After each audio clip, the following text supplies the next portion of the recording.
Students, our next chapter, Ranga's marriage, is a very interesting chapter from the book Snapshots.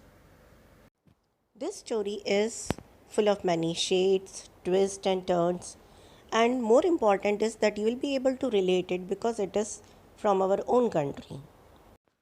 It is from the pen of Masti Venkatesh Iyengar. We'll see the details of the writer.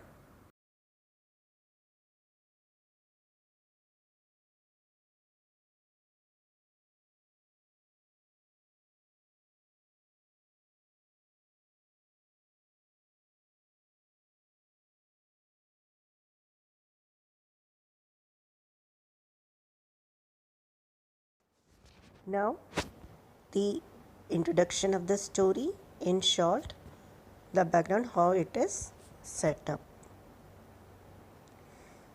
It is an interesting story of how a person manipulates to get a young man married to an 11-year-old girl in a village. The story dates back to the early days of British rule, when English was not used in a big way. Rangappa, the son of a village accountant, is sent to Bangalore to study. Now, summary in detail. The title Ranga's marriage seems more out of place than Ranganatha Viva or Ranganatha Vija. But it is very appropriate as it is about Ranga's marriage. Ranga here is our protagonist. A simple young boy from Hoshehalli village. It is another unfamiliar name. Most people are like sheep who follow others blindly. When neither the English writers nor the geographers refer to it, the cartographer did not put it on the map. However, the narrator feels Hoshehalli is an important place in Mysore state. So, in a way, it can be said that the name Hoshehalli is very unfamiliar, unique one, and it is a place in Mysore state from where this story belongs. It is about the marriage of a boy whose name is Ranga. Here the narrator is Shyama, and he feels that he is not given to rambling, but when the topic of their village comes up, he can go on endlessly. Even Dr. Gonda Bhatta, who has visited many places, thinks the same about this village, Hoshehalli.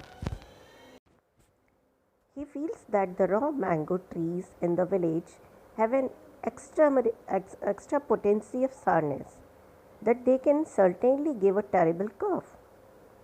Just as the mango is special, so is everything else around the village. There is a creeper in the water of the village pond, whose flowers are a feast to behold, and its leaves are large enough to serve a meal on. That was the detail about the village Hoshehalli, a unique place in Mysore state. Now the narrator shifts back to the incident that had happened 10 years back when most people did not know English. The narrator says that in those days English was not so widespread in the village and interior area.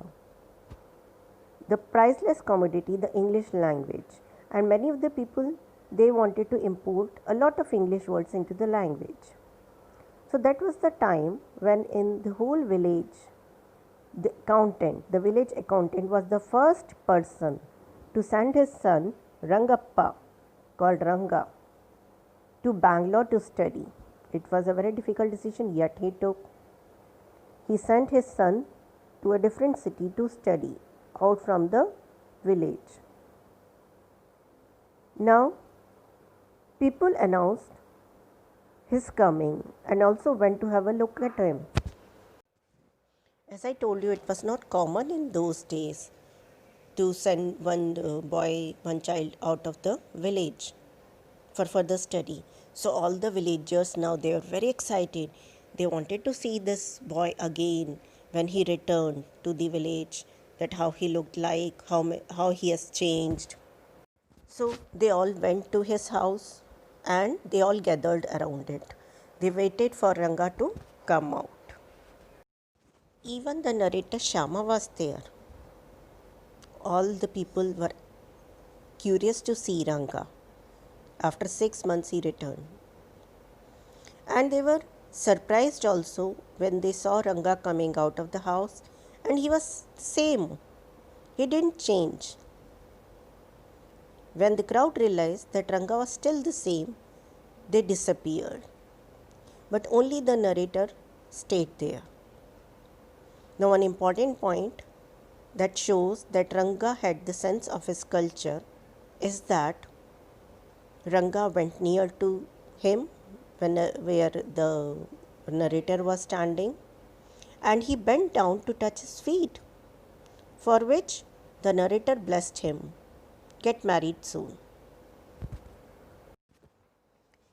Same afternoon, when the narrator was taking rest, Ranga went to his house with a couple of oranges.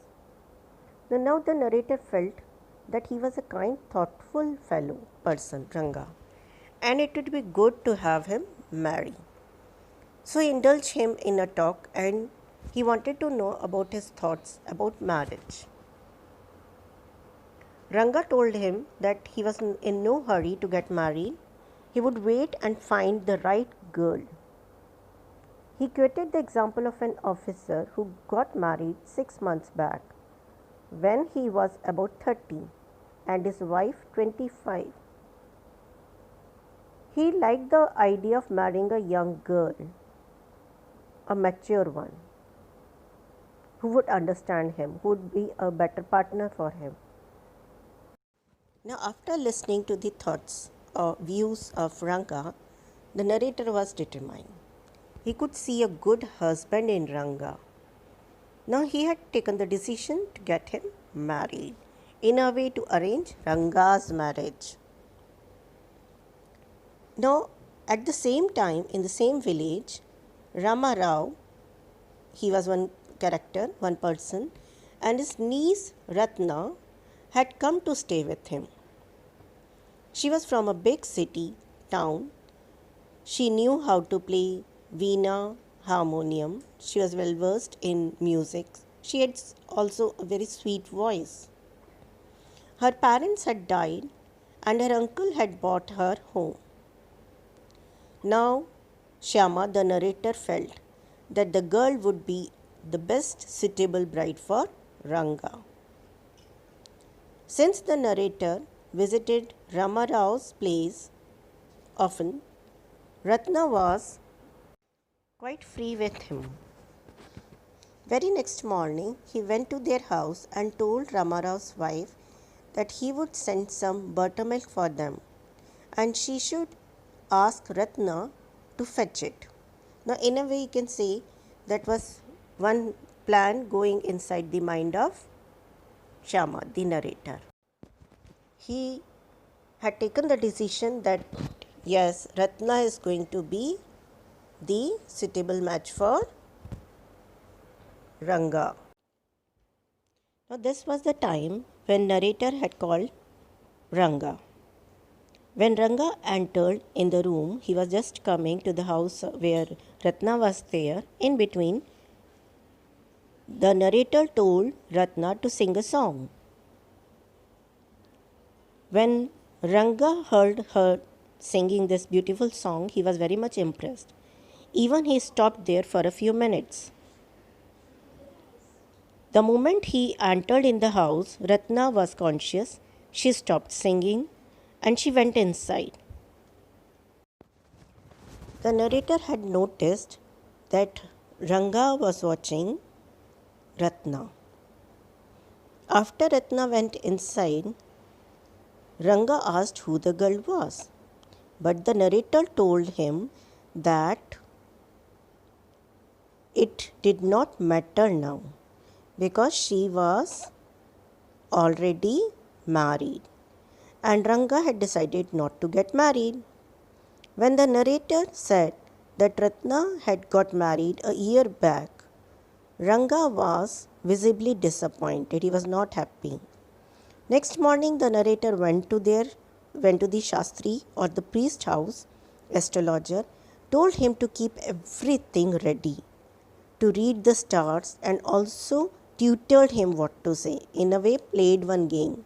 He played one story, and that is how he wanted both Ranga and Ratna to get married. He met Ranga that afternoon. He was still looking lost in thoughts. He also told Ranga to accompany him to see the Shastri to find out what he has to say about this. So he took Ranga there. Ranga was also curious to know whether the stars were favorable for him or not. Ranga accompanied him. As planned, the Shastri pretended to make certain calculations and said that his problem had something to do with a girl. He added that the name of the girl was something found in the ocean. Indirect hint was given, such as Kamla, Pachi, or Ratna. The narrator said that the girl in Ramarao's house was Ratna. He asked if there was any chance of their discussions bearing fruit. The Shastri was very positive, and Ranga's face revealed surprise and some happiness. The narrator said that the girl was married, but there was a possibility of another suitable girl. Ranga's face showed this disappointment. So, in a way, the narrator wanted Ranga to share, and he read it on his face already that he liked Ratna. But at the same time, he wanted Ranga to realize that yes, Ratna is going to be suitable. The narrator and Ranga left the Shastri's place. On their way, they crossed Ratna's house. They saw Ratna standing at the door. The narrator went in alone and came out a minute later and announced that he was mistaken and that Ratna was not married. Quoting the Shastri's prediction, the writer asked if his words were true. Ranga admitted that what the Shastri had said was absolutely true. Later that evening, the narrator joked with the Shastri about his predictions, but Shastri did not like it. Much later, one day, Rangappa came to invite the narrator Shyama for dinner. He said that it was his son Shyama's third birthday. So now the story has come to the future point when after a long time the narrator went to the house and Ranga was already married with Ratna. The narrator at this time when went to the house, he was familiar with the English custom of naming the child after a person one liked. He asked Ranga, now that his wife was 8 months pregnant, who was helping his mother to cook. Ranga said that his sister had come with her. When the narrator went there for dinner, Shyama rushed to him, put his arms round his legs. The narrator kissed him and slipped a ring on his tiny little finger. He was satisfied, he was happy, and he also remembered how he arranged the marriage of Ranga and Ratna. So students, I hope you like this story, short beautiful story, where the accountant's son Ranga was sent to the city, and after 6 months he returned to the village, Hoshahalli, where he was greeted by all the villagers. They were very excited, curious to see him. Narrator was also there, Shyama. He had a talk with Ranga, and very important, Ranga touched his feet. That shows that he was still cultured. He didn't forget anything about his basic roots. Later on, when Shyama had a discussion about his thoughts on marriage, Ranga revealed that he didn't want to get married so early. And next is he wanted to get married with an educated and a mature girl. But Shyama had decided, and he had one thought also, that the best suitable match is going to be Ratna. And next is how he planned whole thing with the help of Shastri, the astrologer. He created one story and convinced Ranga that Ratna was the best match for him. Both Ranga and Ratna were married. After a few years, when again Shama the narrator went to his house, Ranga's house, he saw his little son, and he was even happy to see that Ranga had named his son on the same name as it was of the narrator. So it was a way of giving respect, and he liked it a lot.